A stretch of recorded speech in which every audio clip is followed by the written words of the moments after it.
Thank you, Mr Mulholland, and thank you, Acting President.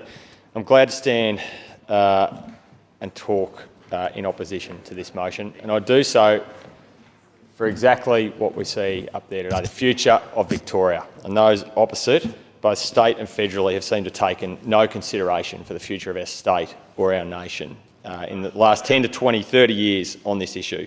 Last week's storms were catastrophic events. We lost a life in Mirboo North. We've lost homes across the state.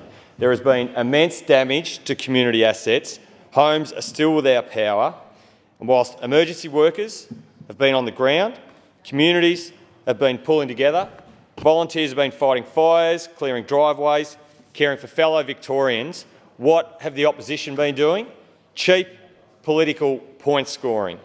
They've been raising nuclear power. It's straight away what we heard from Canberra, from the Nats, making false cries about restrictions to gas, and fear-mongering and scaring Victorians in a time when we need to be out there supporting them, getting power back on, getting them access into their driveways, making sure there's food in their fridge and looking after them. But there's no surprise. I've said it before in this place, you have no plan. It is only cheap political point scoring. And on a plan, Mallacoota power went out last night and battery backup, powered by renewable energy, came straight back on and the town had power. But of course you guys don't care about that because you're not actually interested in the reality of what's going on the ground. You're technological dinosaurs. I cannot for the life of me understand why you are stuck in this climate-denying, renewable-hating mindset. I don't know where it's driven from, whether there's vested interest elsewhere in the nation that's set the position of your party that you can't break out of.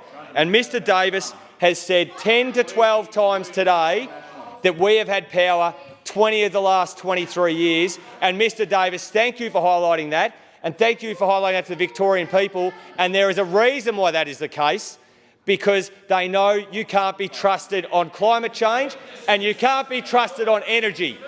Kennett sold things off. Naptine and Doolittle came in and did nothing. They gutted the state's capacity to deal with climate. Order. Mr McIntosh, without assistance, please.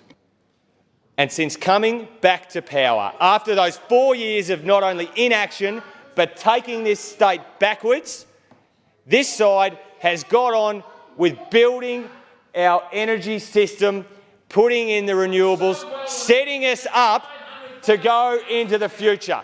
So it's very clear, you will never come to this place with a plan. You will never come with a proposal. You're too busy fighting amongst yourself. With all due respect to the new member, Dr Bark, probably one of your most talented people, looked around in your leadership group and said, I don't want to be here, I want to go to the other side of the world. Mr Davis, on a point of order.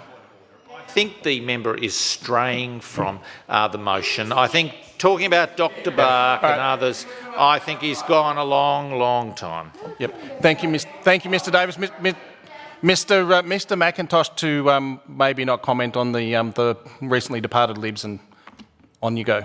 Yes, thank you. So to those of you that are still here, I say we must act on climate change. We must set up our energy generators, our transmission, our distribution network to go through this century.